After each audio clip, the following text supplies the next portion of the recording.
I would say that as far as like if people want to get an idea of the music scene in Buffalo, the two places to go are your podcast and Sneak Vibing blog. Facts. Appreciate that. Which my question for you though is, so what do you guys use to find? Because you guys have great fucking guests. Obviously, Chandra from Sneak Vibing, like I said, Amber Simone, Brother Tom, you guys have had on, right?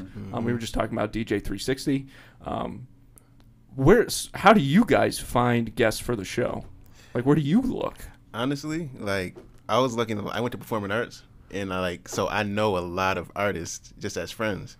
And my brother, who's older than me, Origino, he's an artist who happens to be like 3.5 years older than me. So he was cool with all the Slime Shack when the scene was really like starting, and like when Westside and all them started bubbling. Like in Atlanta, Buffalo was still doing their thing here. So I met everybody, and this is before I even thought about doing a podcast. So I was like, well, I do know a lot of people. Let me see what I can get out of this, and it snowballed into what we got right now. Okay, that makes sense, because it does seem like you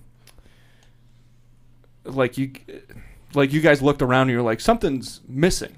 Like people are making moves in the city, but there's no show like what you guys built. Yeah, and like you guys I said, really filled the space. Like I said earlier, like I'm a YouTube person, so I was always watching like Breakfast Club interviews, Hot 97 interviews, different podcasts. When Everyday Struggle had their show with Joe Budden and Academics. Same. So like I noticed that Buffalo had a rising music hip hop scene, and there were no like shows or anything like that other than like 93.7 WBOK, but they'll have somebody up there to do like a 5-minute censor interview, and that's it. Like there was no long form content to tell these people's stories that are on the come up. So that's a problem with traditional media in general. You know, it's the same thing with like late night talk shows and stuff.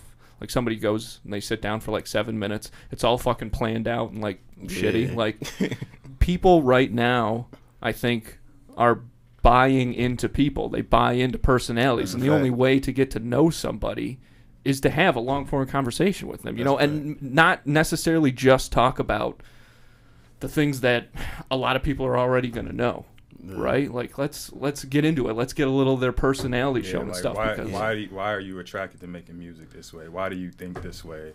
Childhood upbringing, all that type of stuff. What separates you from the other 80 artists who dropped the album yesterday? You know, and it's like I didn't like. It was a lot of artists that I didn't like prior to me hearing the interview. Then I was like, oh shit, I look like Action Bronson.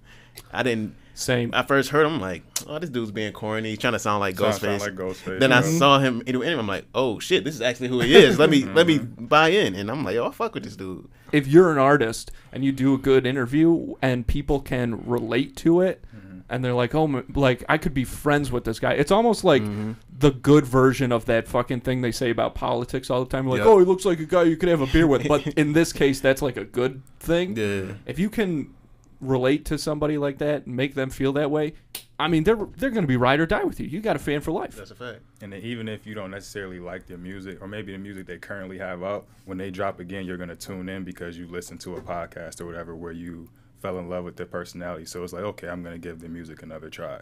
Versus I heard it one time, I throw this shit in the trash, never listen again. Now, that's a great call. And even if you continue to not like their music, sometimes, you know, they'll just give it a click because, like, let's get the view. Like, I want to support this guy. Exactly. Like, let's get the views up on this or whatever. You might buy some merch even if you don't listen to it or like that album. You might like a T-shirt they have. Yeah.